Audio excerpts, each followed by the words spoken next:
بسم اللہ الرحمن الرحیم۔ السلام علیکم۔ ان حضرت صلی اللہ تعالیٰ علیہ وآلہ وسلم نے فرمایا، 7 آدمی قیامت کے دن رحمت الہی کے سائے تلے ہوں گے۔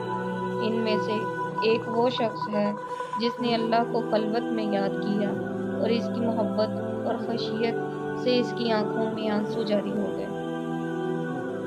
انسان کا سب سے بہترین دوست اللہ ہی ہے۔ بہت جلدی مان بھی جاتا ہے، پرانی باتیں یاد بھی نہیں کرواتا، اپنے پاس سے کبھی مایوس بھی نہیں لوٹاتا۔ رسول اللہ صلی اللہ تعالیٰ علیہ وآلہ وسلم نے فرمایا، 4 چیزیں جب تمہیں مل جائیں تو دنیا کی کسی چیز کے نہ ملنے پر افسوس نہ کرنا۔ نمبر 1، امانت کی پاسداری کرنا۔ نمبر 2، گفتگو میں سچ بولنا۔ نمبر 3، حسن اخلاق۔ نمبر 4، حلال و پاکیزہ روزی۔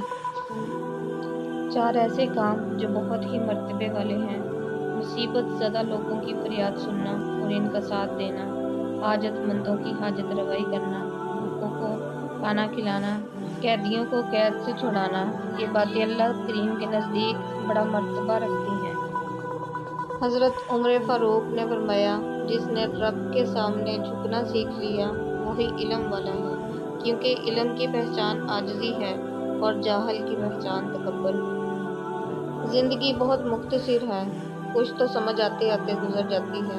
دل میں کوئی بات نہ رکھیں، نہ جھگڑے طویل ہونے دیں، معاف کر دیں، کیونکہ معاف کر دینا اللہ تعالیٰ کو بہت پسند ہے۔ دولت اتنی کمائیں کہ جب آپ بیمار ہوں تو آپ کے بچے ڈاکٹر کو لائیں، وکیل کو نہیں۔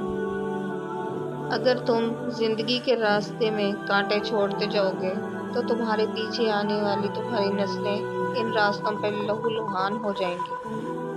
لوگ حسد آپ سے نہیں بلکہ آپ کی زندگی میں موجود سکون، خوشیوں اور بے شمار نعمتوں سے کرتے ہیں۔ شیطان سب سے پہلے انسان کے شرم و حیا پر ضرب لگاتا ہے تاکہ گناہ کو آسانی سے انجام دے سکے۔